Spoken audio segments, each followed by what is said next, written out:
Hello, everybody, here at Afrotech World. Super excited to be here. I'm your moderator, Kahlief Adams. I work over in the DEI Partnerships department for Riot Games. I'm super excited to be here with all of you, especially with our wonderful guests that we have here today who are going to be talking all about their careers and their journeys in the gaming industry.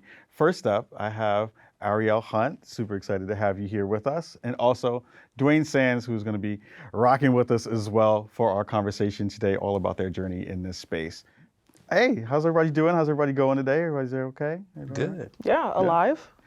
Alive, complain. alive is also very, very good. Excited to have you here in full form. Let's go. So, we're going to be talking a lot about your journey today. We're going to be talking a lot about the conversations around how you got into this industry and how you started this process, not only at Riot, but in the gaming industry as a whole. Dwayne, I want to talk to you first. I'd love for you to share a little bit of information about what you do at Riot. So I'm Dwayne Sands. I'm a software engineer at Riot Games, and I work on the accounts team. So I am responsible for the player platform that powers like a login and sign up. So all your account information, all of that stuff, that is what I take care of. Awesome. Ariel, share a little bit about what the work you work on. Yeah, sure. REL Hunt. I am a marketing creative director for VALORANT in North America and Oceania. Can't forget about our Australian brothers and sisters. What does that mean, marketing creative director? Well, effectively, I develop creative, source talent to make creative. I pitch and try to get people on board to give me money to fund creative that hopefully surprise and delights our player base. Fantastic. Excited to hear more about all those things because I think, so many different aspects to the gaming industry, so many different ways you can kind of be a Rioter. That's what we call our folks who are employees at Riot. Dwayne, I want to go back to that initial conversation about like how you got here. What was the conversation that kind of started in your mind about, I want to turn, this potential thing that I do as a hobby into what I do for my day job? I'm curious to hear how you got it right. It was a long journey. I've been playing video games my entire life. I started with Nintendo, and I got to this point where I was looking for competition. And so I started to play at a competitive level in the Tekken franchise. And I noticed that there were a lot of cool people that I encountered that were responsible for making those games, were part of the design of the events. And I started to think it was possible. Some friends told me that Riot was a good place for me. And it wasn't until someone from Riot reached out to me that it started to make more sense. And I was glad that I said yes when they wanted me here. And that's my story. Yeah. Tekken main, who's your main? We got to talk about that real quick. My main these days is Fengwei. I use Fengwei. Oh, yeah. So you're a dangerous man. I appreciate that. I'm not going to mess with you because I know how you players get down. I'm not messing with you. Ariel, I'd love to hear your thoughts as well about how you got to Riot as well. Yeah, always like to say it's a series of unfortunate circumstances for someone else. And I did not start with the traditional background, right? I was poised into going into civil engineering. And then my mom allowed me to kind of come back home to kind of be there because I was away for a long period of time. And through that, I was able to take a bunch of ad hoc jobs, right? Chase my the Hills dreams. I worked with a VFXA company and stuff like that. And from that, I was able to kind of get myself into Riot somehow through this staffing agency called Creative Circle. And I don't know, that started in 2012, and I've been here ever since. At first, I didn't know anything about Rito. I'm going to be quite honest with you. Sure. I was kind of like a COD bro, to be truthfully honest, and I wasn't, I was like console life forever. I wasn't on the PC. I was like, you wouldn't catch me there. And then, let's fast forward a couple of years later, and that's all I play is on the PC. So, here we are. I mean, I'm terrible still on mouse and keys, so it's a hard journey. I mean, don't even see me in Valorant. I shouldn't even talk about it because I don't need anybody looking me up, trying to clock me on that. No, I'm good. But I love to hear that both of you had this experience of being gamers first and having that experience of, doing this as a hobby first and then finding yourselves within the industry. Was that ever when you were kind of starting that journey of, picking up the controllers or picking up the sticks initially to feel like you might be able to get into this space at all? Or did this really become something that later on you found yourself kind of, working through other parts of your career and learning through tech that this was maybe a potential avenue into a space like this. I'd love to hear your thoughts on that, Ariel. Yeah, personally for me, gaming just started because I was randomly just into it, right? My mom worked for Sony, so it was kind of like I was kind of blessed to be in the thralls of all of that. It didn't become a thing that I wanted to chase until maybe later in college, where our school started having like a gaming program that was like for game design. But I was like, oh girl, I'm not smart enough to be coding. I don't even think I want to take time to learn how to be like a game designer. So like I was chasing that at first. And then, kind of a light clicked and it was like, oh, but there's many things you can do in gaming. Like you can do key art and all this other stuff. And that's when I started chasing like, oh, I want to do key art. I want to revolutionize the box, like the game disc box and that little like pamphlet that you get inside. And so I started this whole entire tirade pitch on trying to get into like key arting and all that other jazz. And then I realized you had to know how to draw.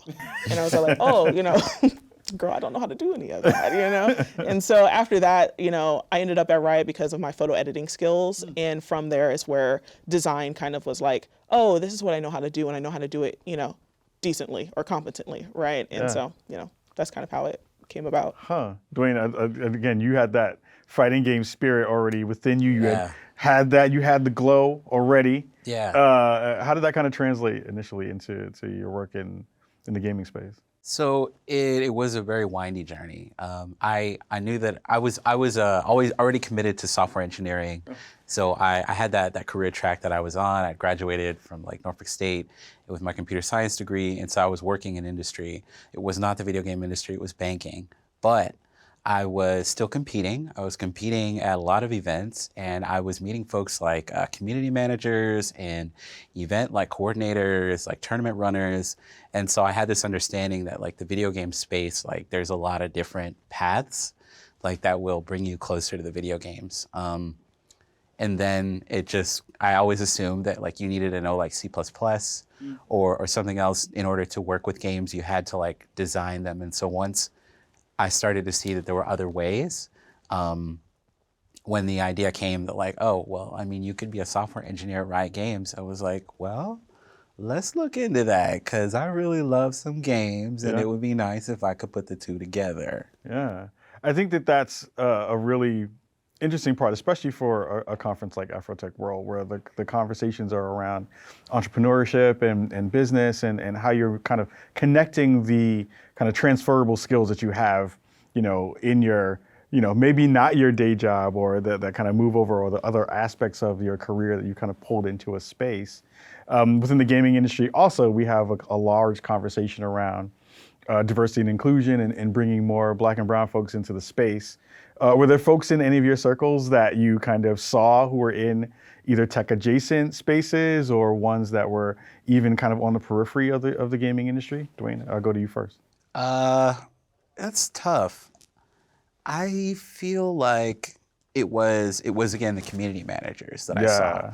Like I saw folks who were committed to actually like interfacing with players directly. And so they were kind of that stand-in, like, I represent the video game studio. This is what they're trying to do. Yeah. And we want to talk to you, North America, Europe, Asia, whatever. Yeah. And so I keyed on that. I really liked that.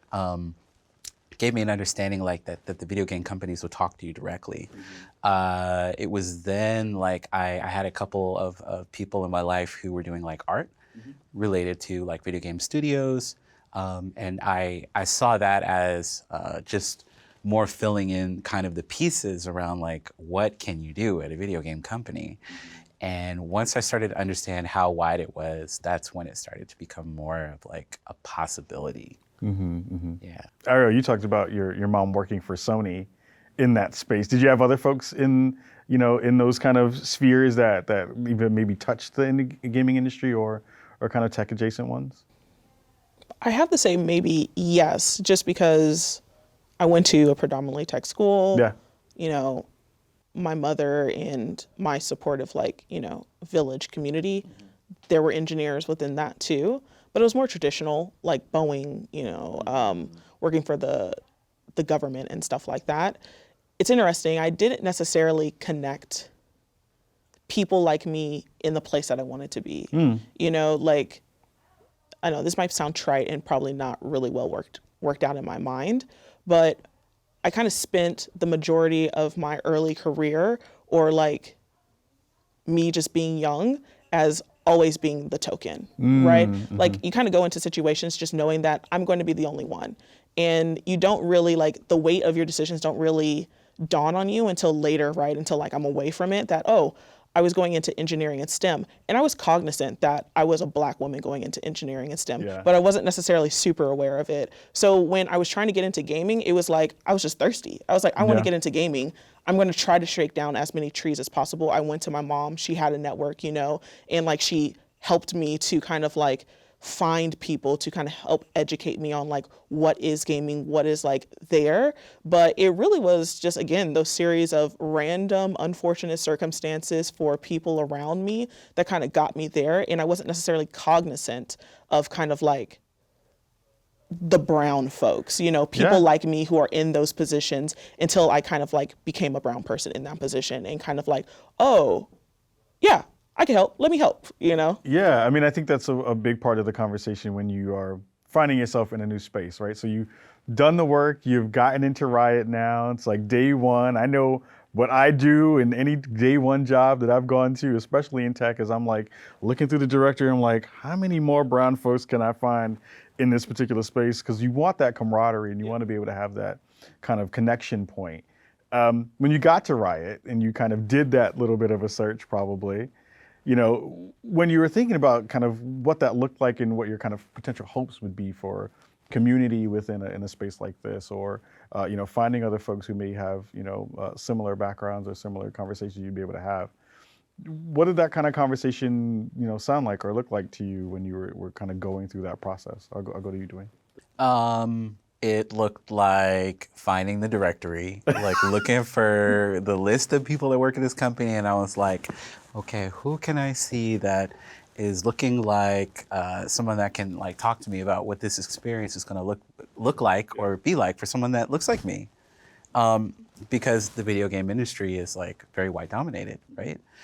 White male dominated, and so I looked around and I tried to make the connections, but thankfully there's a rig, Riot Noir, that really came in handy. And so I went from having to like stop people in the hallway like, hey, maybe we should grab coffee because you seem like maybe you could help me out. Like we have something to discuss. But having Riot Noir and being able to find folks that were like, are now mentors for me, right? Being able to make those connections and say, this person is this much further along in their journey with their professional growth. And so also seeing that maybe they're super active in community. And I'm saying maybe, but like these are all realities, right? Like I was able to look around and kind of plug in to all of those different facets of my identity and like my like desired experience. And so that's been really, really great. But yeah, walking in, it was like, what do I need to do to find community? That's like stop number one. Yeah. Ariel, what is your thoughts been around that finding of community here while at Riot? Has it been easy? We talked a little bit about Riot Noir, and we'll talk a little bit about it after this question. But what's that been for you, that experience so far? I guess easy. Yeah, a little seamless. I mean, you guys, hold on for this. You're sitting in the presence of the founding member of Riot Noir, one of the two. Well, three. Yeah, three. Jam was there. But it was me and Ferdoz, though. And I can say that because we did. We started the Slack channel. We started Black Slack, and we started recruiting everybody to kind of get in there. But Jam and Whitney were the ones who kind of like really kicked it off and made it to what it is now. RIP, you guys. But beforehand, it was interesting because, you have the IT department who is like a majority brown and Black. And so that felt very familiar and welcoming. And I was there all the time because I had computer problems, and they were fun. And I like to have fun. Yeah. There weren't brown people in my meetings and, for my regular work, but there were enough around me to where I was all like, I know we're here, and you just kept on finding new faces, So I think because Riot was really in the start of my career, right? Like I've spent my whole entire time at Rito. my primary focus was trying to kind of like fit in. I started as a contractor, right? So I'm trying to like become a culture fit. So it was less so trying to find others like me, although it would have been like super useful and invaluable at the time, especially how Noir is shaped right now, to where you literally get to like float into this beautiful like pillow of community, right? It definitely would have been useful, but my primary focus for those early years were just kind of like, okay, am my culture fit? Actually, can I do this work? Am I competent enough? Everyone's so good at their job. Sorry, I cussed. But it's just all like, it's those things that were kind of spinning on my mind, less so trying to find somebody like myself. But my mom actually is the reason why I met Jam in the first place, because there were sorors. And my mom was like, oh, girl, you need to go meet up with this chick. And I was like, I don't want to meet up with one of your sorors, girl. Like, like what? Why? But actually, you know, it ended up blossoming into a really good relationship. So Yeah. GG mother. GG moms, right? I mean, it's also awesome that you helped to found, this really fantastic space. I've been at many, many places where our affinity groups or ERGs are very disparate. It doesn't feel like everyone is kind of on the same pages, or the energy wasn't necessarily good. I remember specifically the day that I got into Riot, how quickly Riot Noir members reached out and were like, "Hey, Ka, we see you here. This is awesome that you're here." From besides the kind of community layer of what that means as a Black employee at a big company, how's that been for the other layers too, in terms of mentorship and connection and networking and those layers? Because I think the folks at Afrotech, that's a big part of what that conversation is. It's like, how do we bridge that across companies? How do we bridge that familiarity and that networking layer? I'd love to hear your thoughts about what that's felt like in terms of being able to find folks who are, either working in the same kind of vertical that you're working in, and being able to talk shop in those ways and add the cultural bits that come along with that too. I'd love to hear your thoughts on that, Dwayne. Yeah, I had the opportunity when I came in, right? You can just click on a name, right? Yeah. You can see what they do. Yeah. And so I'm looking through like our conversations within Riot Noir, and I'm like, oh, this person's a software engineer, this person's an engineering manager, and this person is a product manager. And so very easily, like, I mean, not to mention, right, the fact that everyone is really like open and wants to just like have conversations. If you talk and say that you want to meet someone, then they're going to make sure that happens, right? They're not like, my schedule's too busy. They're like, drop something on my calendar, we're going to do this. And so I really appreciate that. So all to say that I'm a software engineer and I have plans to move along that track. And so I have a mentor that I basically just came over to Joshua and was like, hey, I would like some help. I'm trying to figure out, am I moving this way or am I going to move this way?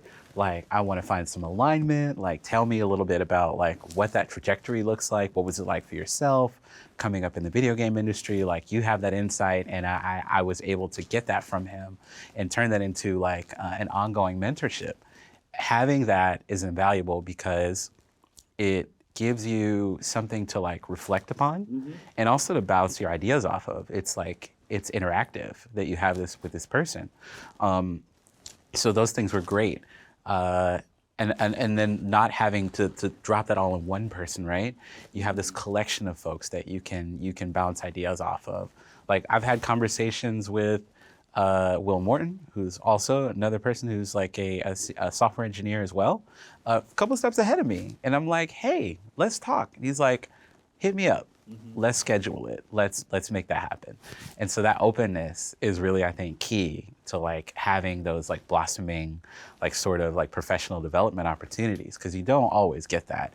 I've worked at a lot of different companies, and more often than not, folks are like, I'm busy, like catching when you see me, like, oh, hey, what's up? And you don't hear from them for weeks at a time. And as busy as folks are here at Riot, they do make the effort like to notice you and to like really help you out. Yeah. I love that answer, because I think it bridges a little bit towards another part of that question that I want to pose to you, Ariel, which is alongside that networking and that mentorship, I think that there's also a layer of camaraderie and culture that goes along when you find a really awesome affinity group or an ERG like that. Has that just not having to figure out how to code switch been beneficial to your ability to do your work here, right? Yeah. I mean, look at this conversation, Right? right? Yeah. That is what you're afforded when it's like you're all on the same vibe or the same tonality, right? Yeah. We all understand we're professionals. We're in a workspace. You know, there's always that like thing in the back, but it is very nice to kind of like something happens and you're like, yo, girl, I need you to take a minute with me so I can just like air it all out, and you don't have to kind of give a preamble or a setup to kind of what's going on. It's kind of like, okay, I get you, you know? And so, yeah, I find that to be awesome. But I mean, even from this conversation, you can kind of also see that I'm pretty lackadaisical about how I go. I truly do bring myself to the party all the time. And so for that, I can also see that it's maybe jarring for the other coworkers as well, or a delight. One of the two. I like to see it's a delight. I am voting for delight. I believe it is all delight. I think I love that. I mean, that's a part of the bigger scope, right? Of like, you know, people say it all the time of like, bring your fullest self to work, which I think is not necessarily the case for most people. Because yeah, no, don't do that. Into the camera, don't do that. Do not do that. Bring your most reasonable self to work is the version I like. Bring your professional self to work. Yeah, I think that's the actual way that we want to kind of move that conversation along. But I think, you know, again, like we've talked a little bit about the kind of, you know, ways that Riot and the gaming industry are providing a really good space for, you know, to have these conversations, these groups, and these kinds of things. But there are also obstacles, right? We know that there are things that aren't always amazing as being a Black employee in any space. But I'd love to hear, you know, if you've had some obstacles that have come across and along the way, not even just here, but just in general, and how you've kind of worked through that. And maybe some of that has been helpful through just, again, like working with other coworkers or working with other fellow noir folks and getting through that. Dwayne, I'd love to hear your thoughts about, you know, any obstacles that you've kind of seen or worked through and how you got there. Some of the obstacles, I would say, well, most of the obstacles, thankfully, happened before Riot's time. And they're still relevant, so I'll talk about them a little bit. As a software engineer, you will find yourself working with like a manager who normally has a background in engineering and shouldn't be contributing to the code base or otherwise like in your way when you're trying to get stuff done. I had one of those scenarios, and it wasn't quite a nightmare scenario, but it was a nightmare scenario. I was just like, I just want to get my work done, and I want like a clear understanding of what to do, but I can't do that because I don't have solid leadership. I'm not getting the proper sort of like professional like growth opportunity when someone's like in your way. So that was tough, right? Because I wanted to do good work, but I also wanted to like grow and like move forward. And I felt like I wasn't really going to be able to do that. I've also worked in places where the microaggressions were on full display, and that's pretty much everywhere. I've gotten in the habit of asking folks like, what is and folks being like past companies I've worked at, right? Like, what's our relationship to diversity and inclusion at this company, right? And I started to ask that pointedly from company to company, and normally their answers were not what I needed to hear. Like, I won't say that I wanted to hear, but what I needed to hear to really feel like I belonged, and that they wanted to like change the narrative, right? Or change the paradigm so that I wasn't the only one in the office anymore that worked in engineering.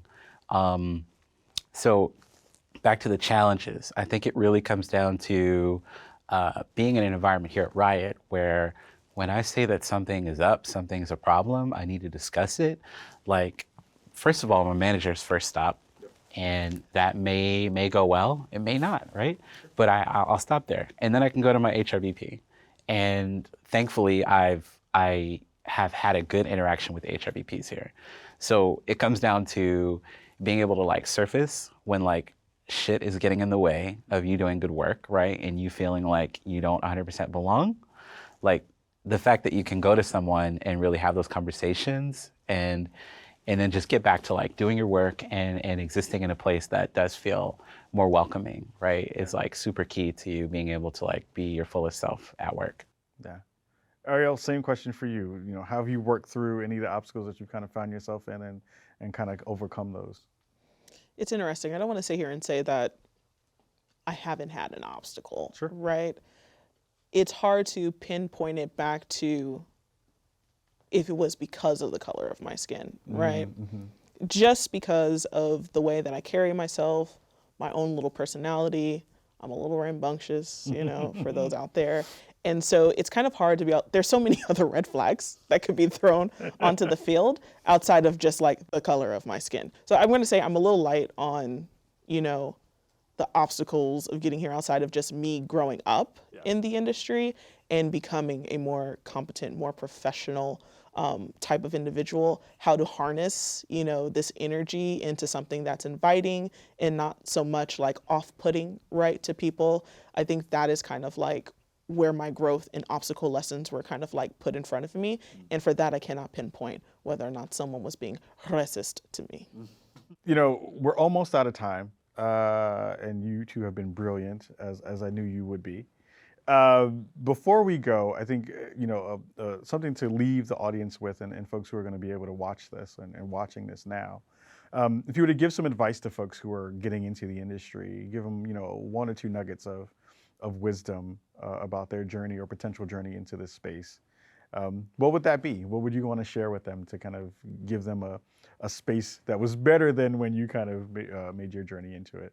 Ariel, I'll start with you. Oh no, why me first? You're gonna have to come back to me. Totally I actually don't know if I have an answer That's to totally this fine. question. Totally Beware. fine. Totally fine. No, You just marinate on it. You hold on for a second. hold on to it. Dwayne, you're up next. What would you say is one or two things you'd want to give to folks as here's how to usher your way into this industry or find yourself safe in that space? There's a couple different ways. There are a few different ways. Being cognizant of the different job disciplines that work within video game industry is important, right? You could be in marketing. You could be in you could be in law, right? You might be an accountant. There are many different paths that will put you in the video game space. I read something somewhere. Hopefully this is right. But the video game industry has eclipsed like the traditional entertainment industry, like film, and that fact alone, right? You can't run an industry that large if all you have is software engineers, right? And just people who are designers and artists. Like you also need these other disciplines. So that's one part. The second part is you will find that you know more about the design of video games than you really will give yourself credit for it. If you think about games that you really love, you have to think about why you love them, like what it is that makes them special and unique. And it may be that there's a note that you find that runs throughout several games that you've been drawn towards. And those keys will actually help you to understand what goes into a good game. And then that will help you to be able to kind of predict and understand the different moving pieces that are involved, like in game design in particular. Yeah, I'm coming back to you, Ariel. Give me one nugget of wisdom for folks who are thinking about getting into the gaming industry. I think probably the one thing that kept on cycling through my mind while I was half listening to you, Dwayne, my apologies, because I was thinking, is probably collaboration with like a hint of communication. That's really big on like all levels. That's not just like working with a teammate to get a product out. It's like being on a team, and how to communicate when there's failure, how to communicate when there's success, how to communicate where there's like differences of opinions, like the whole entire like war of communication and like how you talk things out is really big and something that I'm continuously learning and understanding. And I think a lot of people come to the table with different ways of how they express themselves. I'm a person who doesn't like Homer Bush around stuff. Like I'm out the bush and I'm like, presenting that. But some people don't take that way, and some of those people could be your superiors, So I always say that like that collaboration, that communication, those are like really key in being a person to where people are all like, oh, it was dope working with you. Like, I want to work with you again. Even there's no position for you to be on that team, people will be like, well, I really want to work with her. I really want to work with them, right? And like that is, I think, invaluable in a company. Yeah. Well, thank you both for your wonderful words of wisdom. I am excited and happy to be working with both of you at Riot here. Afrotech World, thank you so much for having us. We hope to reach out and hear more information about connecting with us here at Riot, and we hope to hear from you soon. Take care.